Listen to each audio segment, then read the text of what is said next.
Компанія Toyota нещодавно офіційно представила свій новий флагманський седан під назвою BZ7. Хоча в майбутньому японці і планують відмовитися від не зовсім зручного найменування, схоже, що глобально система іменування електричних моделей змінюватиметься не скрізь. Ні для кого не секрет, що японський автовиробник вміє робити красиві седани, і BZ7 – зайве підтвердження цьому. Машину вже прозвали електричною Камрі, але насправді вона більша. Довжина перевищує 5 метрів, тож за габаритами новинка явно перевершує популярний бензиновий седан. Сам BZ7 уперше показали ще навесні на шанхайському автосалоні. Тоді це був передсерійний варіант флагманського седана електричного сімейства. Але подробиць про машину майже не розкривали. Тепер же більшість характеристик стали відомі. Електромобіль пройшов сертифікацію і готується до виходу на китайський ринок. Крім того, «Сімка» вже почала надходити до китайських дилерів, хоча офіційний старт продажів намічено лише на перший квартал 2026 року. Седан створювали спеціально для Китаю з огляду на місцеві звички, збільшені габарити, продвинуті технології та комфортний салон, який має сподобатися тим, хто цінує простір та сучасну електроніку.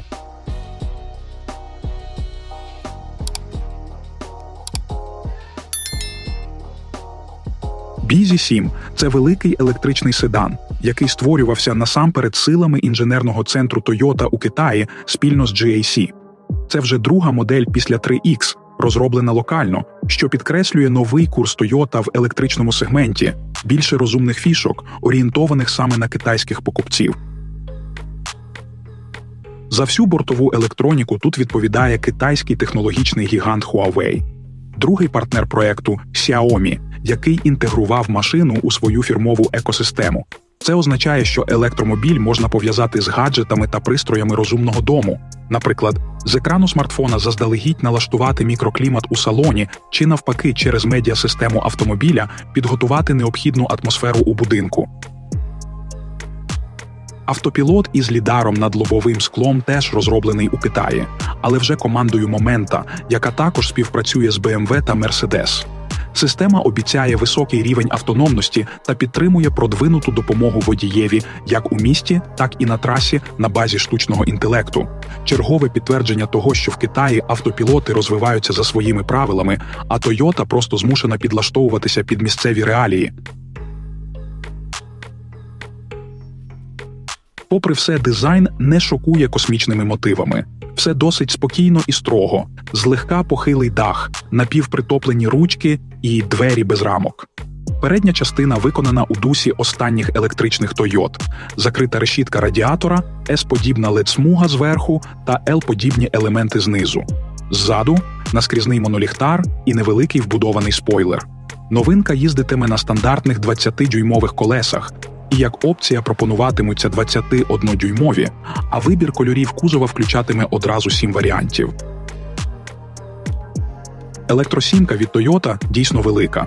Довжина – 5130 мм, ширина – 1965, висота – 1506, колісна база – 3020 мм. Споряджена маса автомобіля – 2275 кг. По суті, бренд цілиться в сегмент електричних бізнес-седанів із явним натяком на преміум.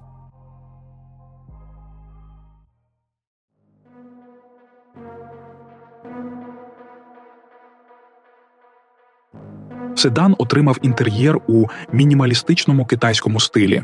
На передній панелі встановлений маленький дисплей панелі приладів під козирком і великий планшет медіасистеми, який працює на базі Huawei Harmony OS.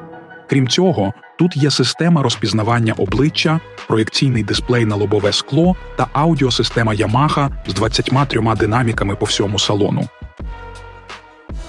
На центральному тунелі розташувалися ряд фізичних кнопок та майданчик для бездротової зарядки. Седан також може похвалитися повнорозмірним панорамним дахом. Салон можна оформити у 3 варіантах обробки – білому, бежевому та чорному кольорах. А на передній панелі та дверних картах використовується перфорована шкіра, також присутні дерев'яні вставки з натурального ясеня і м'яке амбієнтне освітлення. Самі ж сидіння обтягнуті шкірою наппа. Переднє пасажирське сидіння оснащене функцією невагомості та висувною підставкою для ніг, А всі 4 основні крісла підтримують вентиляцію, підігрів та масаж. На передньому центральному підлокітнику передбачено відсік для підігріву або охолодження напоїв та продуктів. Загалом інтер'єр виглядає більш престижно, ніж у інших моделей електричної лінійки. Що логічно, Toyota позиціонує Сімку як свій флагманський електромобіль для Китаю.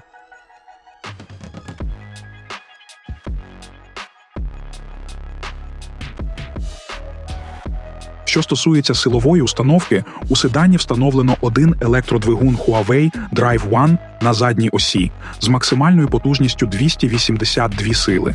Для живлення передбачені батареї літій-залізофосфатного типу 2 розмірів на 71 кВт-годину, що забезпечує близько 600 км пробігу, та на 88 кВт-годин із запасом ходу до 710 км за оптимістичним китайським циклом CLTC.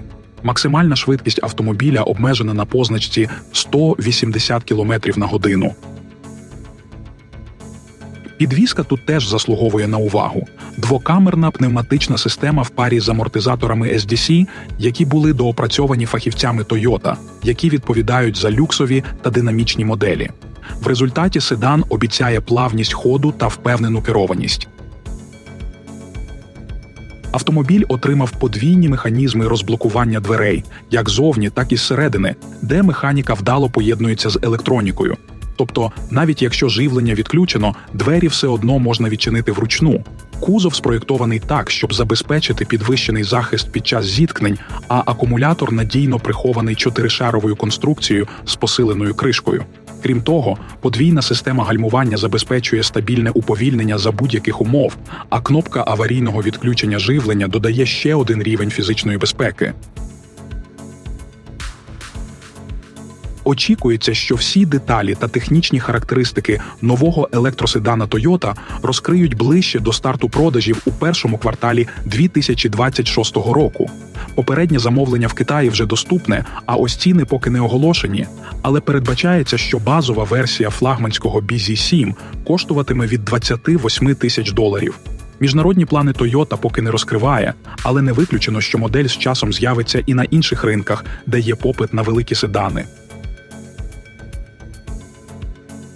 Особливий інтерес до BZ7 викликає той факт, що Toyota традиційно досить скептично ставилася до класичних електромобілів, проте активно працює в цьому напрямку.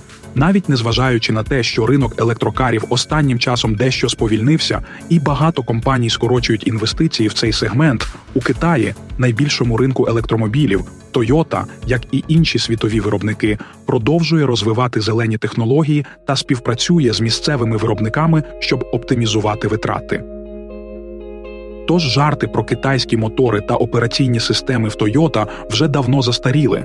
Тепер це норма. Ринок диктує свої умови, особливо якщо цей ринок китайський. У результаті BZ7 виглядає як чесна спроба не просто наздогнати поїзд, а стрибнути в нього на повному ходу. Нехай і з технологіями, які ще нещодавно здавалися чужими. Ну що ж, друзі, дякуємо, що додивилися до кінця, це дуже цінно для нас. Якщо було цікаво, ставте вподобайку, не соромтесь писати в коментарях, що думаєте про новинку, і, звісно, підписуйтесь, якщо ще не з нами. Попереду ще багато цікавого контенту. І до зустрічі у наступному відео.